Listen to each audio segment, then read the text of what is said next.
Dear viewers, in today's video, I will discuss Gerry Connolly, a 9-term congressman representing Northern Virginia, who was the top Democrat on the House Oversight Committee, died May 21, 2025, of esophageal cancer in Mantua, Virginia, at the age of 75, and I will discuss number 2.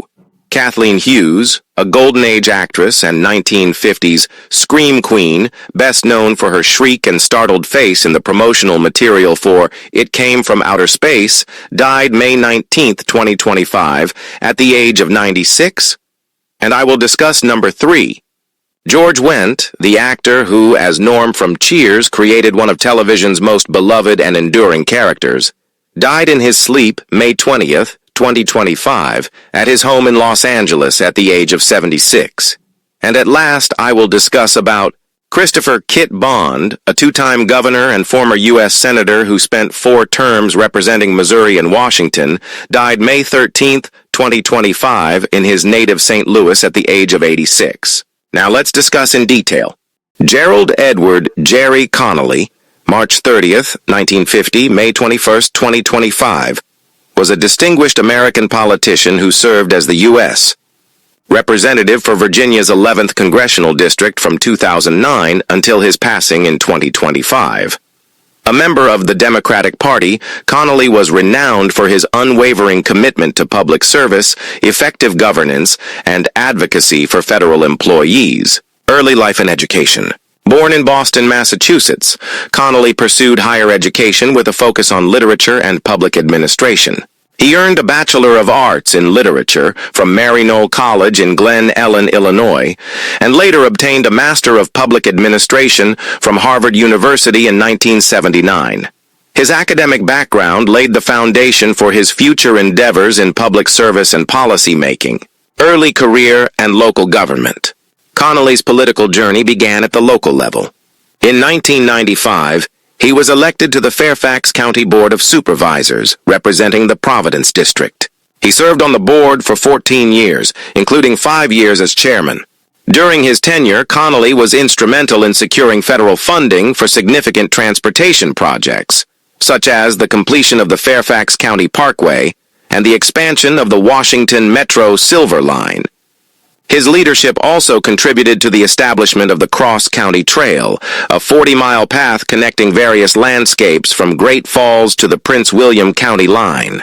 Congressional service. In 2008, Connolly transitioned to national politics by winning a seat in the U.S. House of Representatives, succeeding Republican incumbent Tom Davis.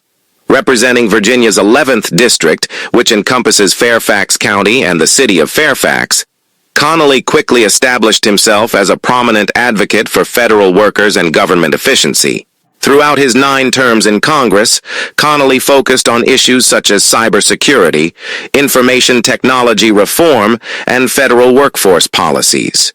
He co-authored the Federal Information Technology Acquisition Reform Act, FITERA, a significant overhaul of federal IT management laws, and supported legislation like the Telework Enhancement Act, which promoted telework among federal employees.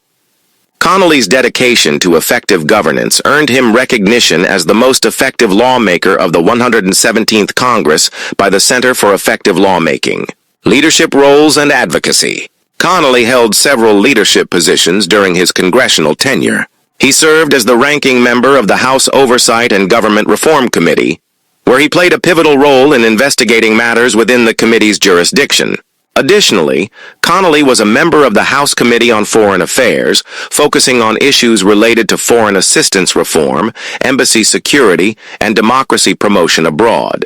Internationally, Connolly was active in promoting transatlantic relations. He served as president of the NATO Parliamentary Assembly from 2020 to 2022 and as acting president in 2024, where he worked to strengthen congressional commitment to NATO and support the values of the transatlantic alliance. Personal life and legacy.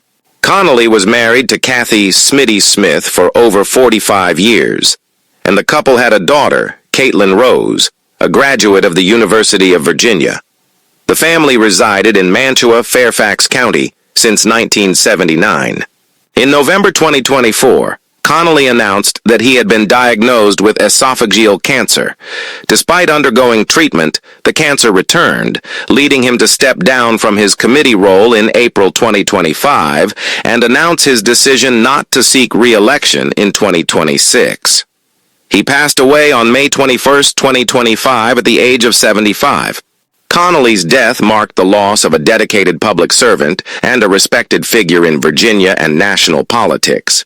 His contributions to government reform, advocacy for federal employees, and commitment to effective governance left an indelible mark on the Kathleen Hughes, 1928 to 2025, was a prominent American actress, celebrated for her roles in 1950s B-movies and her iconic status as a scream queen during Hollywood's golden age.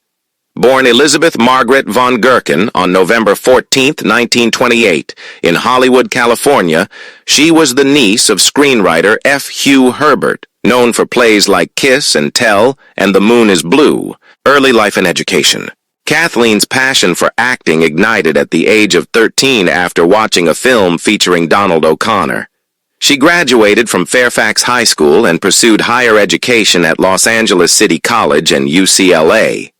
Her breakthrough came in 1948 when she was discovered during a little theater production, leading to a 7-year contract with 20th Century Fox. Fame in the 1950s. In 1953, Hughes gained widespread recognition for her role in the 3D sci-fi film It Came from Outer Space, directed by Jack Arnold. Her portrayal of Jane, a character caught in an alien encounter, became iconic, especially due to a publicity still where she is seen screaming with her hands raised, a pose that has since become emblematic of 1950s horror cinema. That same year, she starred in The Glass Web, a film noir where she played Paula Raniere, an actress entangled in a murder mystery. Critics noted her performance, with Bosley Crowther of the New York Times remarking, "Kathleen Hughes, who plays the blonde number, makes a dainty dish of poison." In Three Bad Sisters, 1956, Hughes portrayed Valerie Craig, one of 3 sisters vying for their father's fortune. Her character's dramatic actions, including a memorable scene where she horsewhips a sibling, showcased her flair for portraying complex, morally ambiguous roles. Television and later career.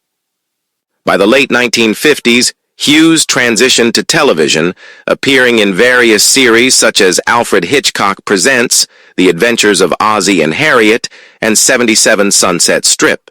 She also had recurring roles in The Ghost and Mrs. Muir, 1968, and Bracken's World, 1969-1971, both produced by her husband Stanley Rubin. In the 1970s and beyond, Hughes continued to make television appearances, including a brief cameo in MASH, 1972, and roles in Revenge, 1990, and Ironweed, 1987, though her scenes were cut before release. Her final screen credit was in the short film Swamp Women Kissing Booth, 2017. Personal life. In 1954, Hughes married Stanley Rubin, a prolific film and television writer-producer. The couple had 4 children and maintained a strong partnership both personally and professionally until Rubin's death in 2014. They resided in the Hollywood Hills, in a home built for them in 1956. Legacy. Kathleen Hughes's contributions to 1950s cinema and television have left an indelible mark. Her portrayal of strong, complex female characters in genre films and her iconic scream have cemented her status as a beloved figure in Hollywood's golden age. Beyond her acting career, she was known for her philanthropic efforts, supporting causes related to cancer and Alzheimer's research, as well as educational institutions like UCLA's School of Theater, Film, and Television.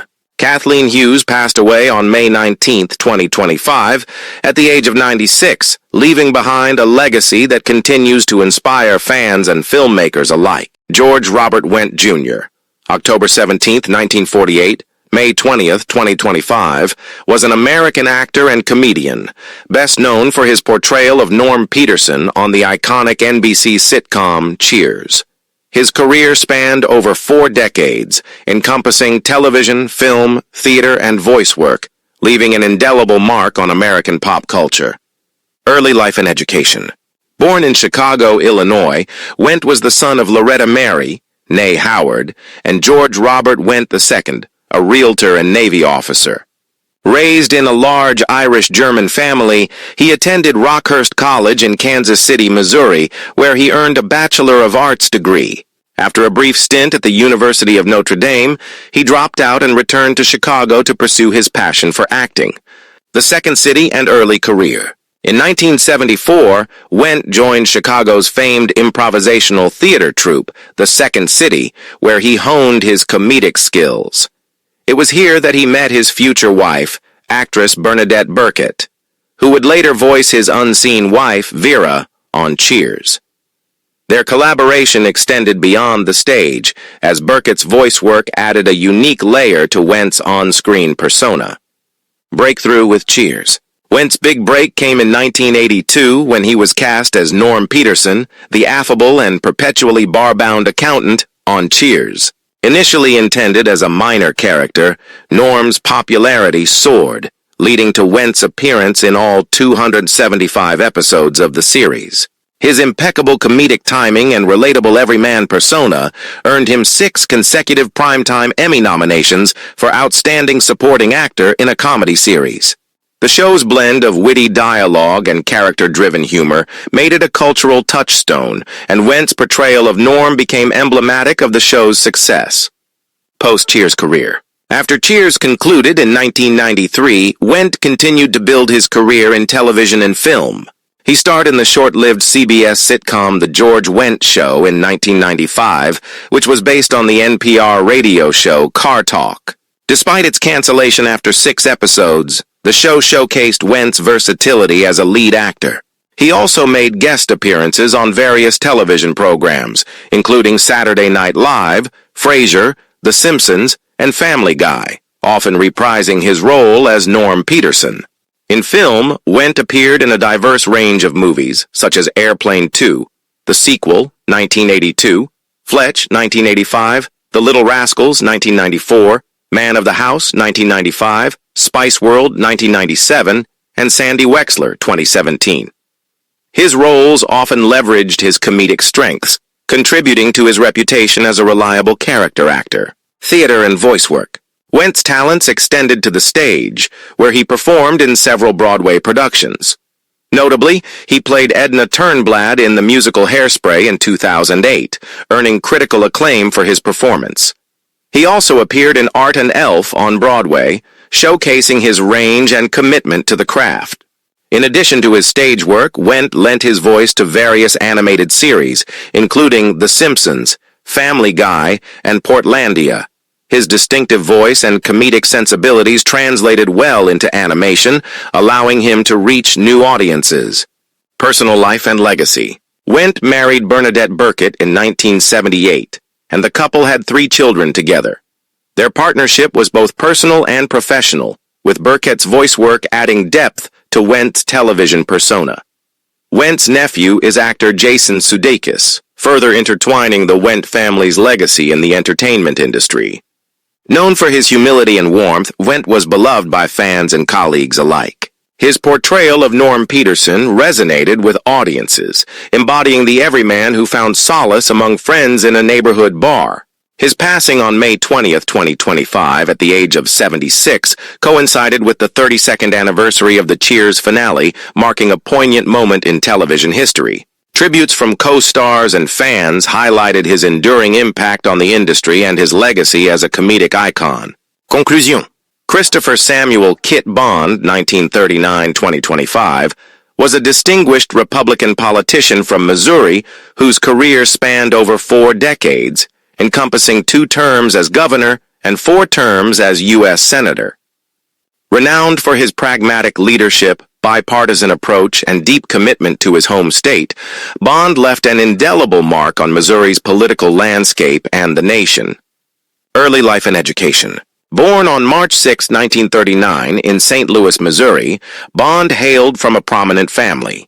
His grandfather, A.P. Green, founded the A.P. Green Fireclay Manufacturing Company in Mexico, Missouri. Bond was a sixth-generation Missourian and a lifelong member of the Presbyterian Church. Bond graduated cum laude from the Woodrow Wilson School of Public and International Affairs at Princeton University in 1960. He then earned his law degree from the University of Virginia School of Law in 1963, where he graduated at the top of his class. Political rise and governorship. At 33, Bond became Missouri's youngest governor in 1973, defeating incumbent Democrat Warren Hern's. His victory marked the first time in nearly 3 decades that a Republican held the governorship in Missouri. During his first term, Bond was known for his moderate policies, including support for the Equal Rights Amendment and rescinding the 1838 extermination order against Mormons issued by Governor Lilburn Boggs.